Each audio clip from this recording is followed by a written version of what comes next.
हालात बिगड़ते देख क्षेत्र के लोगों ने तुरंत इसकी खबर पुलिस को दी। पुलिस ने मौके पर पहुंचकर अधिकारियों और ईवीएम को बचाया। उपद्रवी ये समझ बैठे थे कि ये वही मशीन है जिसमें वोट पड़े हैं, लेकिन उन्हें इस बात का जरा भी आभास नहीं था कि वो गलत कार पर हमला कर रहे हैं। संविधान की दुहाई देने वाले राजनीतिक दल के कार्यकर्ताओं की तरफ से की गई इस तरह की हरकत कथनी और करनी में फर्क को बताती है।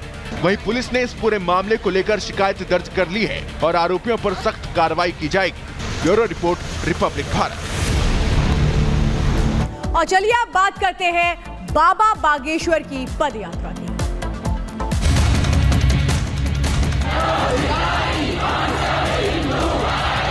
भेदभाव को मिटाने के लिए हमने प्रण लिया, जात पात की करो विदाई, हम सब हिंदू भाई भाई।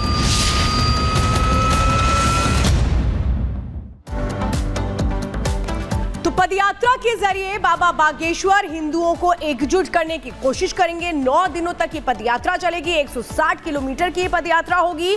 मध्य प्रदेश के ये बताया जा रहा है छतरपुर से शुरू होकर ओरछा तक जाएगी, जिसमें लोगों का जुड़ना भी शुरू हो चुका है। तस्वीरें हम लगातार आपको दिखा रहे हैं। अलग अलग जगहों से साधु संत पहुंचे हैं इस पदयात्रा का हिस्सा बनने के लिए। ये पदयात्रा जिसकी आज शुरुआत हुआ है और आज से 29 नवंबर तक ये पदयात्रा 9 दिनों तक यूं ही लगातार चलती रहेगी। यानी पैदल यात्रा के जरिए एक बड़ा संदेश बाबा बागेश्वर देने की कोशिश कर रहे हैं, जिसमें भेदभाव दूर करना, जातिवाद दूर करना, वो इसका मकसद है। एक बड़ा संकल्प लिया गया है बाबा बागेश्वर की ओर से हिंदुत्व का झंडा बुलंद करने का, सबको एक करने का, सनातन धर्म की विजय पताका फहराने का। और ये तस्वीरें आप देख रहे हैं, जिस तरह से वहां लोगों की मौजूदगी है, अंदाजा लगाया जा सकता है इस पदयात्रा को लेकर लोगों के मन में कितना विश्वास है। क्या कहा इस पदयात्रा को लेकर बाबा बागेश्वर ने, उनसे खास बातचीत की हमारी सहयोगी।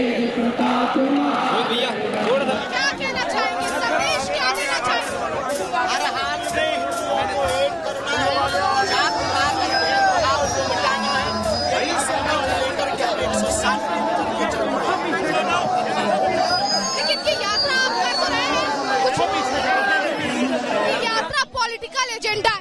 अब हमारी तो अभी कोई पार्टी बनी नहीं है, बनेगी तो हम आपको खबर करेंगे। अच्छा, एक चीज और, आप कह रहे हैं कि आप शादी भी बहुत जल्द करने वाले हैं। जी बाबा, आपने ये भी कहा, खबर ये भी है कि आप बहुत जल्द शादी भी करने वाले हैं। करेंगे, बिल्कुल करेंगे, आपको बताएंगे। Thank you. ठीक है, थैंक यू। तो देखिए, बाबा बागेश्वर के सनातन मिशन को लेकर के हम लगातार जिक्र करें, बढ़ेंगे आगे। सनातन और हिंदू राष्ट्र की बात करने वाले बाबा बागेश्वर यानी कि पंडित धीरेन्द्र शास्त्री फिर से चर्चा में आ गए हैं। और इस बार बाबा बागेश्वर ने जात पात, छुआछूत खत्म करने और जातियों में बटे हिंदुओं को एक करने के लिए वो मैदान में उतरे हैं। इसके लिए वो सनातन हिंदू पदयात्रा निकालने जा रहे हैं और जिसकी शुरुआत आज छतरपुर के बागेश्वर धाम से हुई है। 9 दिनों तक चलने वाली इस पदयात्रा के लिए भक्तों में कितना उत्साह है, वो हम आपको इस रिपोर्ट के जरिए दिखाते हैं।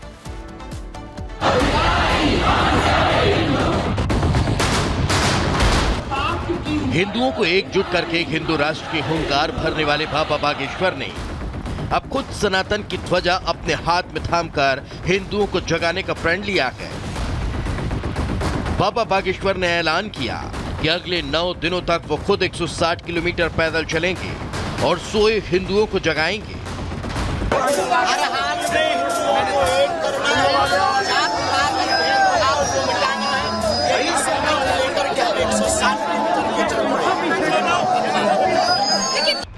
बाबा बागेश्वर का प्रण है कि जब तक हिंदू जाग नहीं जाता, जात पात के बंधनों से उबर नहीं पाता, तब तक वो न थकेंगे न हार मानेंगे और असंख्य सनातनियों को एकजुट करने के लिए लड़ते रहेंगे।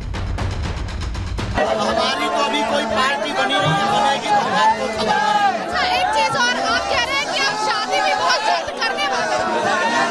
बाबा, आपने ये भी कहा, खबर ये भी है कि आप बहुत जल्द शादी भी करने वाले हैं। करेंगे, बिल्कुल करेंगे, आपको बताएंगे। क्योंकि माहौल चुनावी है।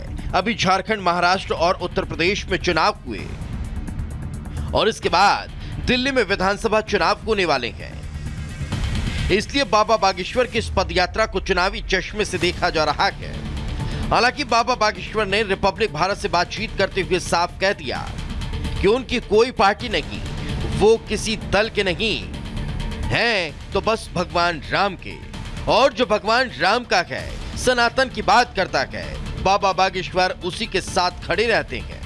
विरोधी और लोग ये पूछते हैं कि पंडित धीरेन्द्र कृष्ण शास्त्री की पार्टी कौन सी? हम किसी भी पार्टी के पोषक नहीं है, हमें राजनीतियों के चक्करों में नहीं पड़ना है, न राजनीति के चक्कर में पड़ना है। हमारी कोई भी पार्टी नहीं है, बजरंगबली की पार्टी है। इन सबको हम हनुमान जी से जोड़ने निकले हैं, इसीलिए हमारी बजरंगबली की पार्टी, उसका निशान मुकद्दर है, उसका नारा जो राम का नहीं वो किसी काम का नहीं। 9 दिनों तक चलने वाली इस पद यात्रा के लिए छतरपुर से खास तैयारियां की गई हैं। देश भर से हजारों सनातनी बागेश्वर धाम पहुंचे। इन लोगों के रुकने के लिए कतारी फार्मेसी कॉलेज में खास इंतजाम किए गए, जिसमें करीब 30,000 लोग रुक सकते हैं। तो वहीं बाबा की सुरक्षा के लिए 600 से ज्यादा जवानों की तैनाती की गई। 600 से अधिक का फोर्स जो है इसमें डिप्लॉयड है।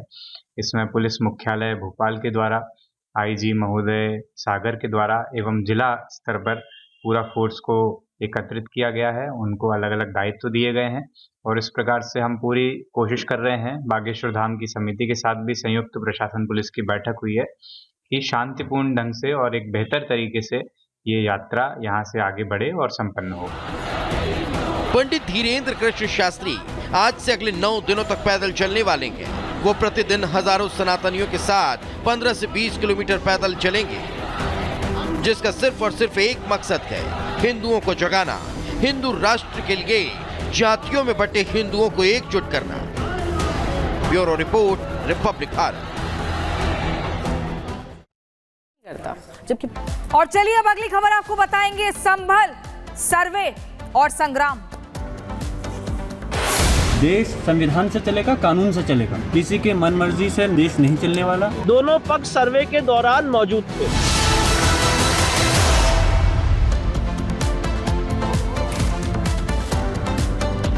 तो देखिए, मथुरा और काशी के बाद अब संभल में मस्जिद मंदिर विवाद बढ़ गया है। यहाँ पर तनाव की स्थिति देखने को मिल रही है। भारी संख्या में पुलिस फोर्स की तैनाती की गई है, क्योंकि लगातार एक तबका जो है वो सर्वे की मांग कर रहा है। उसका कहना है कि इस मस्जिद के भीतर शिवलिंग है, ये हरी हरी मंदिर है, लेकिन वहीं दूसरा तबका इस सर्वे को कराए जाने को लेकर विरोध में सड़क पर आने की तैयारी कर रहा है। पूरी खबर इस रिपोर्ट में देखिए।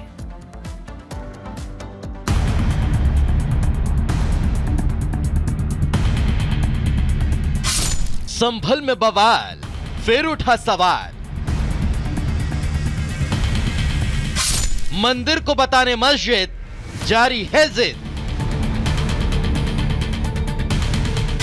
सर्वे बताएगा सच, क्यों हो रही अपच। संभल की सड़कों पर हो रहा हंगामा, प्रदर्शन, विरोध और बवाल ये सवाल कर रहा है